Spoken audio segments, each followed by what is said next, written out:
전기차 생산 계획 구체화, 매수 기회 노려볼까? 전기차주.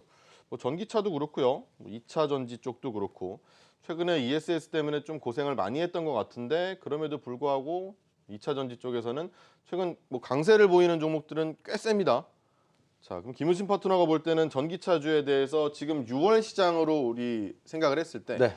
좀 따라가 봐도 좋을까요? 아직 조금 남았어요. 아, 그런가요? 네, 조금 상승할 여력이 조금 더 남았다라고 지금 보고 있습니다. 자, 네. 왜 제가 이렇게 말씀을 드리냐면요.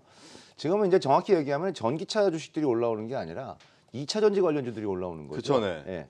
그래서 이게 2차 전지 관련주들이 왜 올라오는가에 대해서 제가 두 가지 포인트 짚어드릴 건데, 하나는 많이 빠졌습니다. 지금 최근에 이제 올라온 게 이제 많이 올라온 종목은 저점에서부터 20에서 30% 정도 올라왔는데, 이 올라오기 직전의 모습을 보게 되면은 작년 고점 대비해서 절반이 빠져서요. 그렇죠. 일진 머티리얼즈 같은 경우에도 2차 전지의 거의 대장격이라고 할 수 있는데 그게 거의 절반 빠졌었거든요. 그렇기 때문에 고점 대비 절반 정도 빠졌다는 것은 일단 가격 메리트가 생겼다라는 그런 부분들이고, 이 고점에서 절반 정도 빠지게 되면 일단 매물 공백이 나오게 됩니다. 그러니까 이제 소위 말해서 좀 높은 가격에 매수하신 분들 나 이 가격에 이제 못 팔겠어 하는 그러한 이제 매물 공백이 나오게 되는 거죠. 그런 부분들이 있었는데 그게 이제 얼마 전에 한번 툭 하고 밀리면서 이제 물량이 다 쏟아져 나왔다는 얘기죠. 그리고 나서 이제 매물 공백이 정말 발생되면서 주가가 강하게 올라가는 건데요.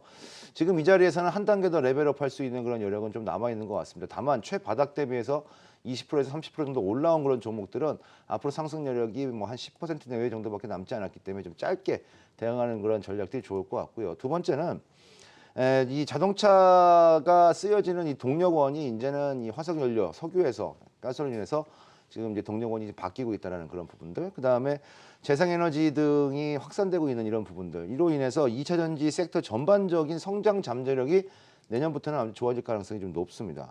특히나 이제 2020년 내년부터는 소위 말해서 이제 3세대 전기차 출시가 이제 본격화될 가능성이 높죠. 지금 보시게 되면은 제 주변에도 전기차 타는 친구도 있고, 또 보면 주차장에 보면 전기차 상당히 많이 있는데 더 많이 보급화가 아마 될 가능성이 좀 높습니다. 그렇기 때문에 이 ESS의 경제성을 입증하는 그런 부분들, 그런 시그널들이 2차 전지 수요를 증가시키는 규모의 경제를 만들어내는 그런 부분들이 있을 것 같아서, 과거처럼 아주 폭발적인 2차 전지 주식들의 성장세가 주가 상승이 나오기에는 좀 어렵겠습니다만, 이제는 어느 정도 이제 안정성을 좀 찾으면서 이제 성숙기에 들어가는 주가 흐름으로 넘어가지 않겠는가 이렇게 보고 있습니다. 최근에 많이 올랐어요. 많이 올랐다 보니까 단기적인 상승에 대해서 피로감을 느끼는 종목들도 분명히 있을 거라고 생각을 하고요. 그런 기업들에 대해서는 조금 주의를 부탁을 했으면서도 좀 이제 전기차 2차 전지 관련해서는 성숙기에 들어가는 시기가 아닐까라고 얘기를 줬습니다. 안익희 파트너한테 갈게요. 전기차주, 2차 전지주 어떻게 보세요? 과거 2차 전지주는 이제 고성장주였잖아요. 2016년도에서 2017년도, 2018년도 초반까지 해서 이 영업이익과 매출이 기하급수적으로 늘어나면서 시장에서 주도주 역할을 하면서 무려 2년 동안에 대부분의 종목들이 저점에서 한 4배에서 5배씩 올라갔던 그런 굉장히 고성장주였었습니다. 그리고 작년 4분기 피크를 찍고 1분기 때부터 실적이 조금 저조하니까 이제 우르르 무너졌던 상황이고요. 최근에도 좀 흔들리는 모습을 좀 보였지만 시장에 이제 돈이 많지 않기 때문에 예를 들어 5G 관련주라든가 IT 부품주 혹은 IT 쪽의 일부 카메라 모듈이라든가 아니면 휴대폰 부품 쪽으로 이제 매수가 그쪽으로 넘어가면서 전기차주가 약간 소외되었던 그런 흐름이었죠. 그래서 실적 악화와 그다음에 고성장했던 부분에 이제 되돌림 하락세 연출, 그다음에 1분기 실적 부담에서 이제 외국인 기관들이 약간 등한시했던 그런 모습이었었는데요. 최근 들어서 이제 지수 바닥권 찍고 올라올 적에 먼저 이제 선행되었던 2분기 실적이 굉장히 좋아지고 있다는 그런 기대감이 있어요. 그래서 지금 종목들 보게 되면 포스코 케미칼, LNF, 일진 머티리얼스, 또 에코프로 BM, 천보, 코스모 화학 다수의 2차 전지 관련주들이 저점에서 좀 터닝포인트 모습을 보이는데 2분기 실적 개선감이 있고 그다음에 외국인들 기관들 매수가 괜찮아요. 그래서 현재 이 반등의 움직임이 조금 더 진행될 수 있는 그런 과정으로 보여지는데 앞에 고점에 돌파가 나오긴 사실상 어렵죠. 지금은 내려온 구간에서 바닥 찍고 이제 회복력 보이는 그런 과정이기 때문에 이런 반등의 모습이 적게는 한 10%에서 많게는 한 15%대까지 한 번 정도는 지그재그식 우상향 연출될 가능성이 높기 때문에 전기차 2차 전지 관련주 쪽은 수소차와라든가 다른 쪽의 테마랑 같이 엮여가지고 한 번씩은 또 대반등의 중심에 있을 가능성이 높다. 일단은 지금은 갖고 있는 분들은 홀딩이고 신규 매수하실 분들은 눌림 없이 매수 타이밍 나쁘지 않고요. 한 번 정도 레벨업 될 가능성이 높기 때문에 현재로서는 조금 더 끌고 가시는 전략 나쁘지 않다. 이렇게 말씀을 드릴 수가 있겠습니다. 결론은 매수. 좀 더 레벨업 될 수 있다라고 그렇죠. 하니까 매수. 그리고 네. 혹은 뭐 갖고 계신 분들은 홀딩이라고 말씀을 주셨어요. 말이 좀 복잡해요 항상. 듣다가 약간 무슨 말이지? 그래요? 자 어쨌든 이 2차 전지 관련해서는 매수 쪽의 의견을 더 주셨습니다. 김동엽 파트너한테도 가겠습니다. 네. 2차 전지는 어떨까요?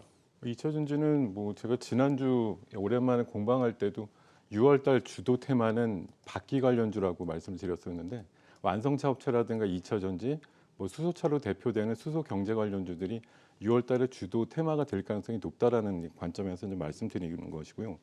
전기차가 그동안 많은 성장을 하면서도 치명적인 약점이자 단점이 있었던 거라고 하면 충전소가 많이 없다는 것 하나랑 네. 충전 시간이 많이 걸린다라는 이제 두 가지 문제였는데 지금 어느덧 한 2, 3년 지나고 나니까 곳곳에 충전소가 아주 눈에 많이 띄는 인프라가 많이 확충됐다라는 걸 눈에 띌 수가 있고 오늘 공교롭게 오후에 나온 뉴스 보니까 대구에 초급속 충전 통해 가지고 10분이면 충전이 완료되는 충전소가 이제 생겼더라고요. 그런 단계로 보면 전기차가 어떤 그 보급이라든가 사용에 어떤 장애 요인이 거의 없어진다는 얘기가 되죠. 거기다가 지난주 말쯤에 나왔던 독일 쪽에서의 어떤 대규모 지원 정책이라든가 전기차 쪽에 그리고 중국 쪽 2차 전지 보조금이 이제 일몰 시간이 다가온다든가 그런 문제 그리고 ESS 관련해서 내일 정부의 뭐 방안이라든가 검사 그 결과가 나오겠습니다만 완성차 그 배터리 업체들의 책임을 거의 부과하지 않는 식으로 결과가 나올 것으로 예상되는 것 때문에 최근 흐름이 좀 나오는 것 같고요. 앞서서 우리 대표님들께서 말씀해 주신 대로 거의 1년에 가깝게 시간적으로 뭐 그 가격적으로 조정이 충분했다는 면에서 2차 전지는 아마 6월 달부터 서서히 좀 시작하는 관점에서 좀 접근을 하셔야 될 거고 앞서서 우리 안인기 대표님이 강하게 말씀해 주셨지만 매수 기회다 이렇게 보시는 게 맞을 거라고 저도 생각합니다.